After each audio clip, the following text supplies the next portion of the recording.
বাংলাদেশী খেদিবলৈ আৰু 5 বছৰ বিচাৰি দিয়া মন্তব্যত ব্যাপক প্ৰতিক্ৰিয়া প্ৰকাশ কৰিলে কৃষক মুক্তি সংগ্ৰাম সমিতিৰ কেন্দ্ৰীয় সম্পাদক বিদ্যুৎ শইকীয়াই।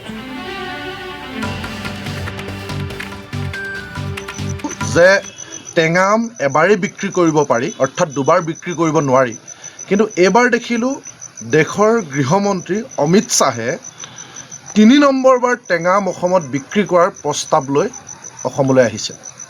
অলপ সময় আগতে যেতিয়া দেখিলোঁ যে ডিব্ৰুগড়ৰ এখন জনসভাত অমিত শ্বাহ ডাঙৰীয়াই ডিঙিৰ শিৰ ফুলাই কৈ আছে যে हम लोगों को तीसरी बार सरकार बनाने का मौका दीजिए और हिमंत बिश्व शर्मा को तीसरी बार चीफ मिनिस्टर बनाइए, हम लोग एक एक बांग्लादेशियों को सुन सुन कर निकालेंगे।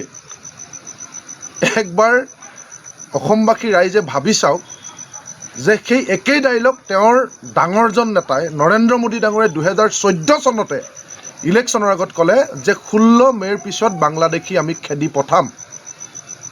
এক দ্বিতীয়বাৰ আহি গ'ল 2021 চনৰ শৰাইঘাটৰ শেষ ৰণ, আৰু এতিয়া তৃতীয়বাৰ যে চুন চুন কৰ বাংলাদেশীক খেদে ভগাएंगे আৰু 5 বছৰ সময় লাগে।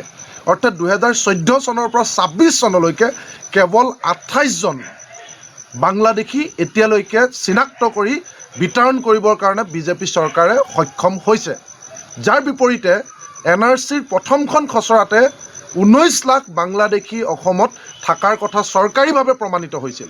তাকো বহু দল সংগঠনে এতিয়াও কয় যে সেয়াই সঠিক নহয় আৰু বহু বিদেশী আছে। তাৰপিছত কেৱল 28জন বাংলাদেশী 2014 চনৰ পৰা আজিলৈকে 26 চনলৈকে খেদিবৰ কাৰণে সক্ষম হোৱা চৰকাৰখনে আৰু 5 বছৰ লাগে তেওঁলোকক বাংলাদেশীক খেদিবৰ কাৰণে। এতিয়া আমাৰ এনেকুৱা লাগে যে কিমান ডাইলগ বাজি গ'ল, ব্ৰহ্মপুত্ৰ নদীয়েদি কিমান পানী পাৰ হৈ গ'ল, কিন্তু তেওঁলোকে বাংলাদেশীক খেদিবৰ কাৰণে সক্ষম নহ'ল।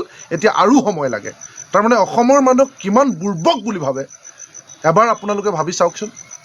মইতো প্ৰথম কনফিউজ হৈ গৈছোঁ যে অমিত শ্বাহ ডাঙৰীয়াই প্ৰথমতে এই বাক্যটো কোৱাৰ আগতে আচলতে তেওঁ ক্ষমা বিচাৰিছে নেকি যে আমি 24